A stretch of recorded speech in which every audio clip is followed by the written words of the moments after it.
किछु किछु हर को लैया या नुया दो चे चिंता ताय ना संसार रिया चिंता ताय ना परिवार रिया चिंता ताय ना चे रिया चिंता ताय तेहें जुदी बुन लैया हें आपे पे संसार कदा तेहें आपे ठेज मेटांगी कुकलिंग दोहया संसार दो झतो हर गी को संसार दाड़ेया तबे सुलुक संसार दो तीना हर को दाड़ेया सुलुक संसार दो झतो हर दो बाको दाड़ेया तेहें जहाय को पे फुटनीदा उनको कोठे इन नोआ गी मेटा कुकलिंग दोहया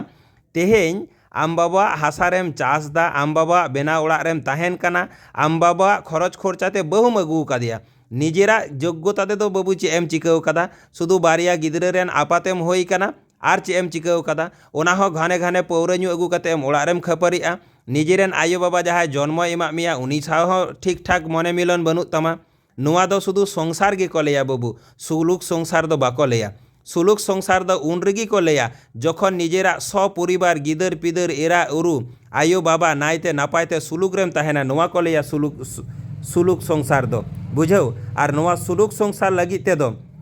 आम दो ओडोगो लगामा कटी दिसम दाड़ान लगामा दिसम रेन हर कटी नेल को हुयुग तमा तबे खानेम बुझ दाड़ेया ओकाटा दो संसार को लेया और ओकाटा दो सुलुक संसार को लेया बुझाव।